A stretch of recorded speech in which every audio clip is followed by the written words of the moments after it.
Donc on poursuit avec la résolution de notre exercice. On a trouvé la dérivée première et les conséquences graphiques liées à la dérivée première. On va s'intéresser maintenant à la dérivée seconde de notre fonction. Donc, on va dériver notre dérivée première.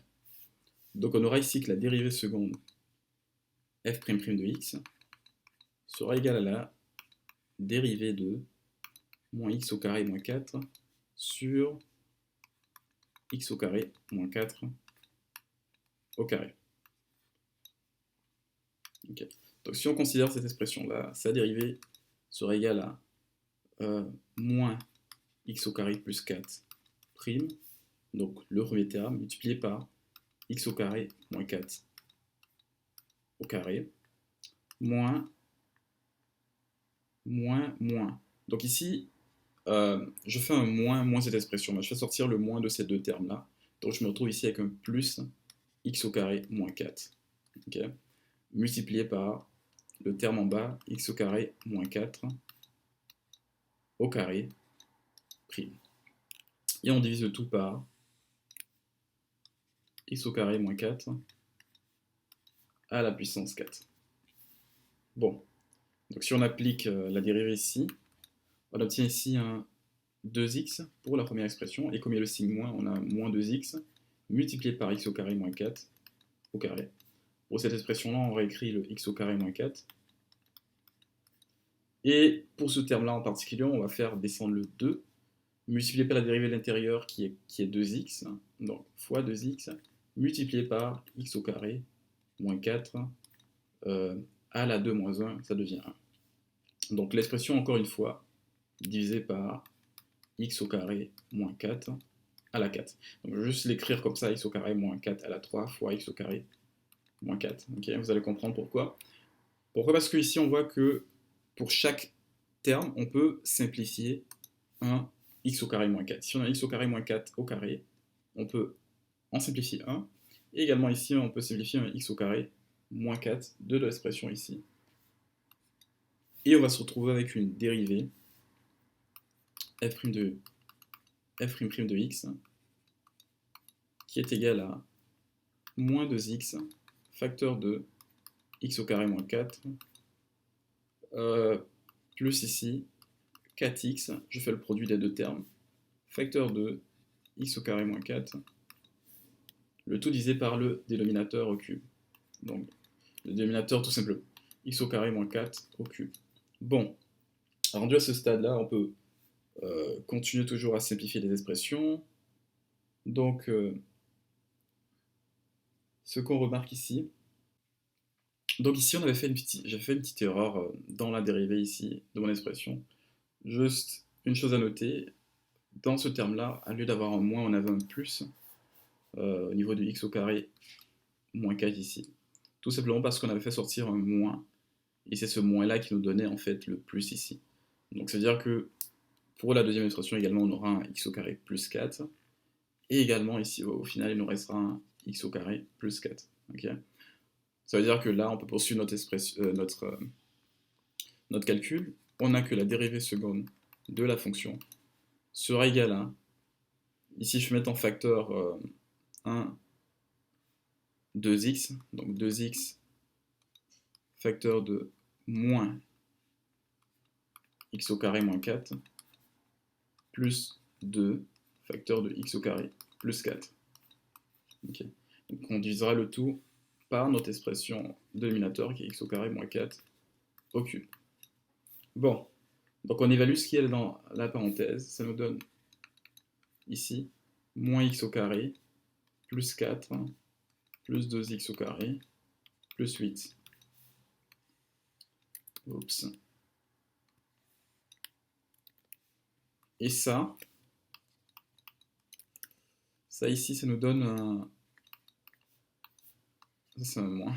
Et ça ici, ça nous donne 2x multiplié par x au carré plus 12. Okay, divisé par x au carré moins 4 au cube. Et ça, c'est notre dérivée seconde. Une fois qu'on a notre dérivée seconde, on va chercher les valeurs qui annulent la dérivée seconde. Donc ici, notre dérivée seconde, ici, s'annulera soit lorsque f' de x est égal à 0 lorsque le numérateur est nul. Okay, donc ça implique que soit 2x est égal à 0 ou x au carré plus 1, x au carré plus 1 est égal à x au carré plus 12, pardon, x au carré plus 12 est égal à 0. Alors on sait ici que ce terme-là ne sera jamais nul parce qu'il est positif. Ça veut dire que notre fonction dérivée seconde s'annule seulement en x est égal à 0. Okay. Donc, ici on voit que la dérivée seconde aussi n'est pas définie. f' de x n'est pas définie.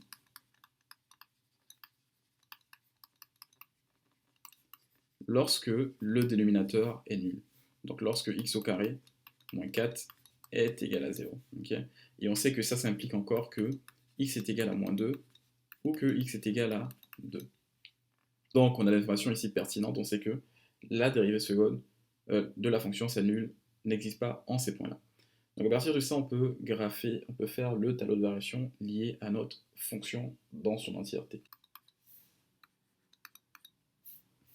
Donc j'ai représenté ici le tableau de variation et j'ai déjà mis les valeurs pertinentes. Donc j'ai retranscrit les informations liées à la dérivée première ainsi que les différentes positions auxquelles la fonction, la dérivée seconde s'annule. Donc ici, pour la dérivée seconde, on a obtenu l'expression suivante, 2x facteur de x au carré plus 12 divisé par x au carré moins 4. Donc on va voir sur les différents intervalles quel est le signe de cette dérivée seconde. Donc si on considère l'intervalle de moins l'infini à moins 2, on peut prendre par exemple la valeur moins 3. On aura que la dérivée seconde f' de moins 3 va être égale encore à...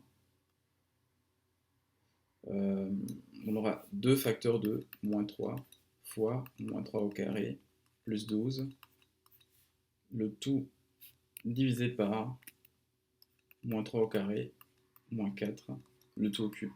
Donc une chose qui est importante de noter ici, c'est que cette expression-là est toujours positive. Donc le signe de la dérivée seconde va seulement dépendre de 2x ici et de x au carré moins 4 au cube. Donc ici on voit que moins 3 fois 2 ça nous donne moins 6, et l'expression en bas ce sera moins 3 au carré, ça donne 9, moins 4 ça nous donne 5 au cube.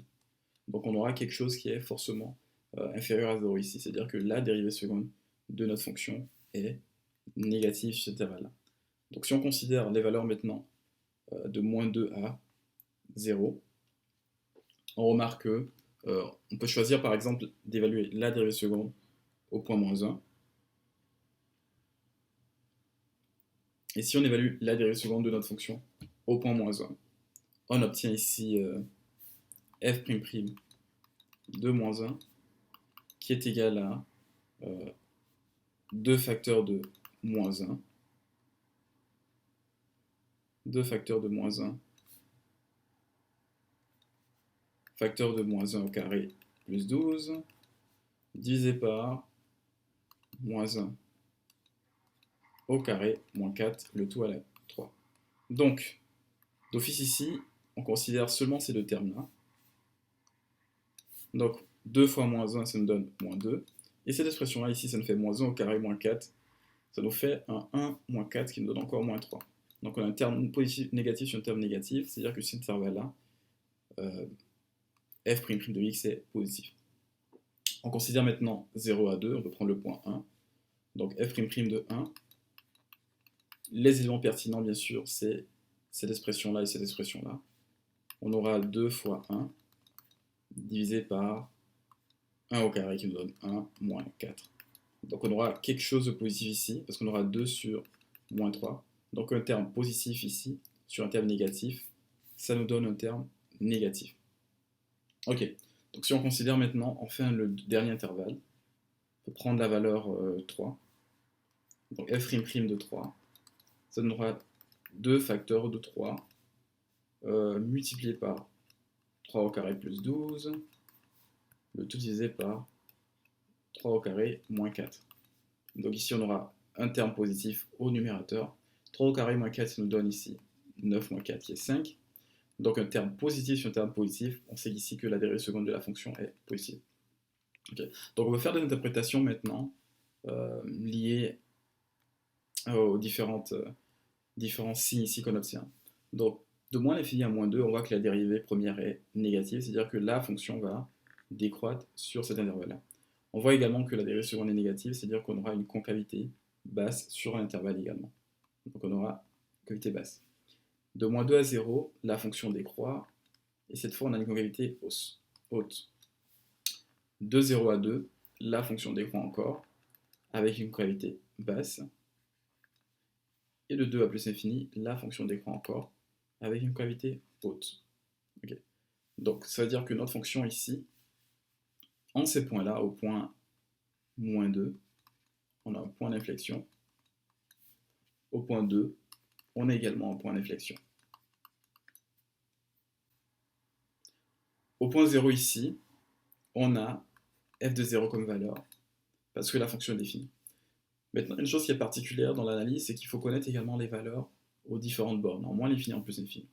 Donc la valeur ici, en plus l'infini, ce sera la limite lorsque x tend vers moins l'infini, la limite lorsque x tend vers moins l'infini de notre fonction qui est f de x. Ici, la valeur de l'autre extrémité sera la limite lorsque x tend vers plus l'infini de notre fonction.